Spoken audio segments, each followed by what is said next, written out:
So ಇವತ್ತು ನಾವು ರಾಜಹಂಸಗಢ ಬಂದಿದ್ವಿ. ಇಲ್ಲಿ ಶಿವಾಜಿ ಮಹಾರಾಜರದ್ದು ಅದು ದೊಡ್ಡ ಮೂರ್ತಿ ಎಲ್ಲ ಅದನ್ನ ನೋಡಕ್ಕೆ, ಮತ್ತು ಅವ್ರದ್ದು ಅದು ಡೆಮೋಲಿಷ್ ಆಗಿರುವಂಥ ಕೋಟೆ ನೋಡಕ್ಕೆ. ಇಲ್ಲಿ ಬರ್ರಿ, ಇಲ್ಲೇ ಏನು ಸ್ಪೆಷಲ್ ಒನ್ ಟೈಪ್ ಏನೋ ಸ್ಪೆಷಲ್ ಐತಿ ಇವ್ರದ್ದು ಕೋಟೆದು. ಅಂದರೆ ಮೊದಲು ಎಲ್ಲದ್ರಾಗೂ ಹಿಂಗೆ ಇರ್ತಿದ್ವು, ಬಟ್ ಎಲ್ರಿಗೂ ಗೊತ್ತಾಗಲಿ ಅಂತ. ಇಲ್ಲಿ ನೋಡ್ರಿ, ಇಲ್ಲಿ ಗನ್ ಇಟ್ಟು ಹೊಡೆಯೋದು, ಇಲ್ಲಿಂದ ತುಪ್ಪಾಕಿ ಹೊಡೆಯೋದೆ. ಇದು ಸಿಂಗಲ್ ಐತಿ, ಒಬ್ಬ ಒಂದ ಗನ್ ಇಟ್ಕೊಂಡು ಹೊಡೆಯೋದು.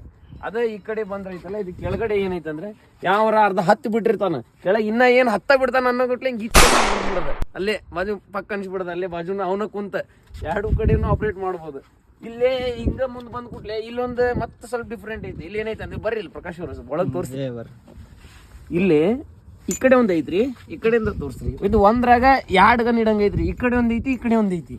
ಸೊ ಎರಡು ಕಡೆ ಹಿಂಗೆ ಹಿಡ್ಕೊಂಡು ಈ ಕಡೆ ನೋಡಿತಾನ, ಆ ಕಡೆ ನೋಡಿತಾನ, ಒಟ್ಟು ಬಿಡಂಗೆ ಇಲ್ಲ. ಯಾಕಡೆ ಬಂದ್ರು ಒಟ್ಟು ಹಣಿಯದ, ಮತ್ತೆ ಕೆಳಗೊಂದು ಇಟ್ಟು ಬಿಟ್ಟಿರ್ತಾನ, ಇಲ್ಲೊಂದು ಹೊಡ್ಯದ. ಹಂಗೆ ಸ್ವಲ್ಪ ಮುಂದೆ ಬಂದ್ರೆ ಇಲ್ಲಿ ಅದ್ರಕ್ಕಿಂತನೂ ಸ್ಪೆಷಲ್ ಐತ್ರಿ.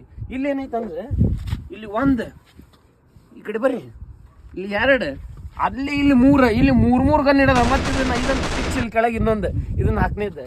ಬಟ್ ಹಿಂಗೆ ಮಾಡಕ್ಕೆ ಇನ್ನೊಂದು ಸ್ಪೆಷಾಲಿಟಿ ಏನಪ್ಪಾ ಅಂದ್ರೆ, ಆ ಕಡೊಂದು ಈ ಕಡೊಂದು ಇಟ್ರೆ ನಾವು ಹೊಡೆಯೋದವ್ರಿಗೆ ದಾಡ್ಸಿ ಬೀಳ್ತೈತಿ. ಬಟ್ ಅವ್ರು ಹೊಡೆಯೋದೈತಲ್ಲ ನಡುವಿಂದ ನಮಗೆ ಬೀಳಂಗಿಲ್ಲ, ಯಾಕಂದ್ರೆ ನಡು ಇಲ್ಲಿ ಗ್ಯಾಪ ಇರಂಗಿಲ್ಲ, ಕಲ್ಲು ಇರ್ತೈತಿ.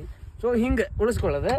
ಮತ್ತು ಇವು ದೊಡ್ಡ ಏನದಾವಲ್ರಿ, ಇವು ಇಲ್ಲಿ ತೋಪ್ ಇಡ್ತಿದ್ರು.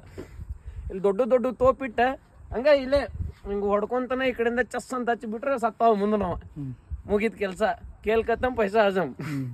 ಹಿಂಗೈತಿ ನೋಡ್ರಿ, ಫುಲ್ ಭದ್ರಕೋಟೆ, ಶಿವಾಜಿ ಮಹಾರಾಜರ ಕೋಟೆ. ಇದು ದಾಡ್ಸಿ ಐತಿ.